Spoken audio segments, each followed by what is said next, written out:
Martine, pro diváky, kteří vás neznají, vy jste se narodil v Děčíně a téměř celý život žijete v Ústí nad Labem. Po vašich biznisových stránkách by měli vědět, že vy jste v roce 2000 spolu založil společnost Adler, která se zabývá výrobou a vývozem textilu. Nutno podotknout bez odpadu, velmi ekologicky založeno, k tomu se ještě vrátím.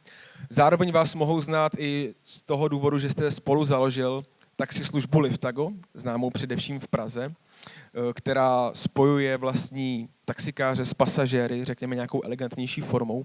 Zároveň jste také založil a financujete stipendijní fond Renesance, který umožňuje studentům Ústeckého kraje studovat v zahraničí. A v neposlední řadě jste předsedou sdružení Podnikáme bez korupce.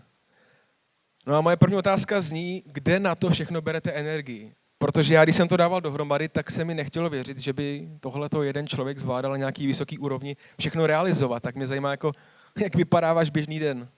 Aha, tak zaprvé bych chtěl říct, že bych se rád ještě potom vyjádřil k otázce informační gramotnosti. Můžeme doplnit. To je naprosto zásadní otázka, ale kde na to beru čas? No, já vlastně nedělám nic. To je můj přístup k věcem. Takže v zásadě vždycky jenom záměr, potom najdu lidi, kteří jsou z toho nadšení, těm dám ten prostor, dám jim prostředky, zdroje a v zásadě se zabývám jen dvěma věcma. Definuju vizi, kam to má jít, a definuju hodnoty. To znamená, jak se k sobě chováme, jaký jsme a kam jdeme. A tyhle ty dvě věci stačí. Potom vlastně takovýhle systém potom přitáhne lidi, kteří jsou nadšení z toho, aha, tak to fungují takovýhle firmy, že se k sobě takhle lidi chovají, aha, tyjo, to je boží nápad, opravdu tohle je skvělý, na tom bych chtěl dělat. No a když do toho potom nezasahujete a necháte to tam být pro ty lidi, tak oni prostě mají příležitost. Jsou z toho nadšení, vezmou tu odpovědnost a vlastně pak jenom říkám, tyjo, jste úžasný. To znamená teda, že podle vašeho návodu já bych měl říct, OK, dělám tady show, takže jsem zadal vizi. Vize je nejsledovanější show v České republice. No, říct si se všema, jo, to je super, to bude fungovat a ono to půjde nějak. No, kdybych byl vámi, tak já bych se tady odsud přesunul tam.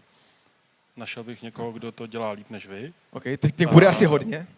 Tak, no a vlastně bych mu řekl, hele, a co kdybychom udělali takovouhle show prostě? A on řekl, tyjo, to je super a už to jede, bez vás. No tak jo, tak příště, no, tak příště to tak uděláme.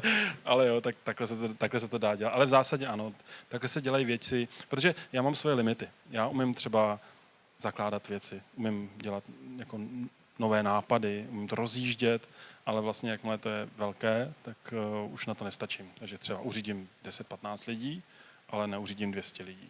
A ve chvíli, kdy Adler vlastně se dostal na 200 lidí, tak prostě to je příliš velký, já tomu nerozumím a tím pádem musí přijít lidé, kteří dobře řídí 200 lidí, ale nikdy by třeba nepřišli s tou myšlenkou.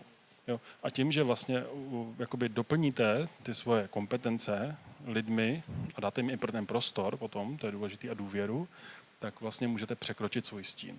A potom se stane to, že ty věci jsou větší, než jste vy. Jo? A vlastně vy pořád máte ten akciový podíl, to je důležitý, a třeba jste v té Austrálii, přijdete zpátky a koukáte jako blázen, co všechno se zase stalo a tak.